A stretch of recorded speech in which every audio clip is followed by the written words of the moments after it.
Hello, in this video we will learn what is big data. First, let's take a look at data. Data has been growing exponentially over the years.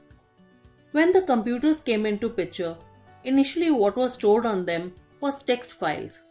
The data was structured and was stored in databases in computers.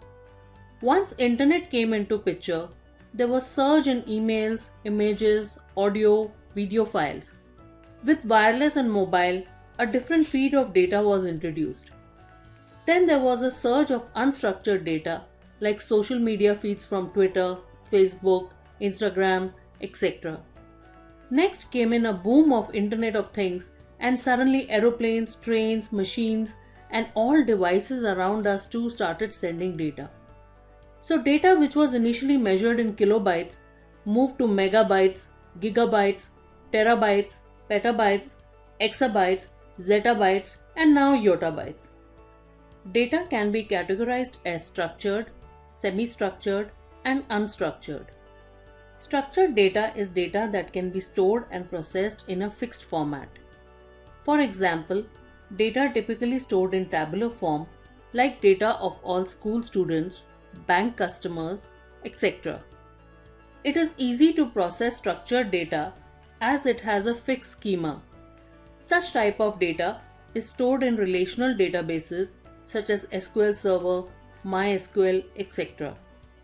Semi-structured data is a type of data which does not have a formal structure of a table or hierarchy. For example, email data or enterprise-specific data. You can still use tags and other markers to make it easier to analyze. JSON or XML formats are typically used to store semi-structured data. Next is unstructured data. This type of data has no predefined format or organization, making analysis difficult. It cannot be analyzed unless it is transformed into a structured format. Example of unstructured data includes social media feeds of Facebook, Twitter, or IoT sensor data. Here databases like Hadoop, MongoDB are used. So what is big data? Big data is a term used for a collection of datasets that are large and complex, which is difficult to store and process using available database management tools or traditional data processing applications. Now, what kind of data is actually classified as big data? There are some basic characteristics of big data. First is volume. Scale of data plays a very crucial role in determining whether a particular data can actually be considered as a big data or not. Even if the data is structured but the volume is huge, then it is categorized as big data. Example, user data of Microsoft or inventory of videos on YouTube. Next is variety. If the data has a mix of different sources and types such as email, photos, videos, monitoring devices, PDF, etc., then it is classified as big data. It could also be variety of sources like Google and other search engine results or Facebook content uploaded every second. Next is velocity. It refers to the speed of generation of data. It is the speed at which data flows in from different sources. If the flow of data is massive and continuous, then it is classified as big data. For example, Instagram uploads every second. Music played on Spotify every minute. Next is value, which is how you can convert raw data to information which can be used to take informed decisions. You have to collect, clean, analyze, and find insights for data to be meaningful. For example, sentiment analysis based upon Twitter feeds or Amazon sales recommendation algorithm based upon user buying patterns. Next is veracity. Veracity means the trustworthiness and quality of data. There will be uncertainties and inconsistencies in the data as it is coming from multiple sources or multiple time slots, which could give inconsistent analysis results. Now let's look at technologies which help to solve the problem of big data. First of them is storage.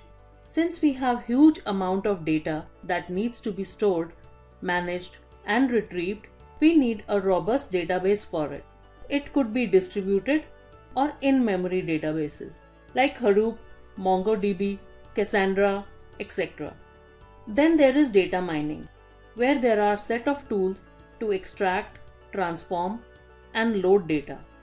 The tools need to do variety of things like massive parallel processing, real-time stream processing, and build data workflows. For example, tools like Hadoop MapReduce, RapidMiner, and Cloudera. Then there are powerful analytic tools with in-memory computing that helps to see and understand the data. They need to be distributed, multi-tenant capable to query large data sets.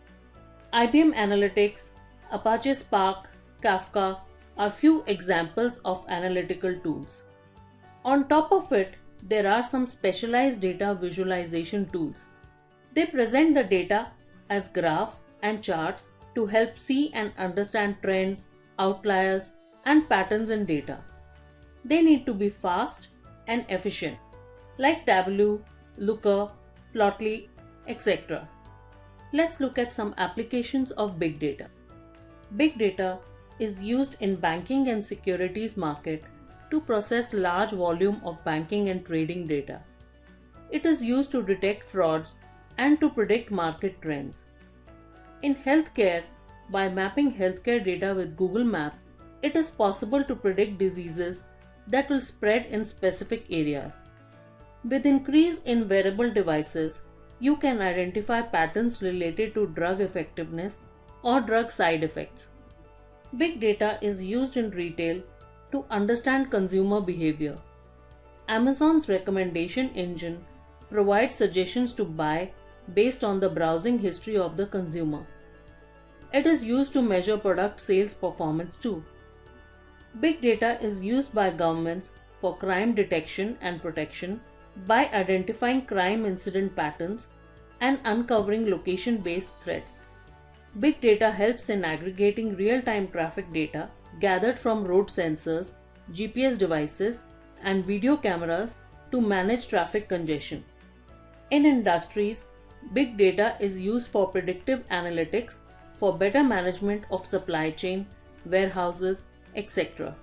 Product optimization is done by tracking their products even after deliveries, like for planes and cars. Big data is used in sports to track player movement on field to understand player performance and utilize it for winning strategy. The player nutrition, sleep is tracked to monitor emotional well-being. So to summarize, big data has revolutionized the way businesses and organizations work, and we need to be prepared to process more and more data which gets added exponentially. If you like this video, please do like and subscribe. Goodbye.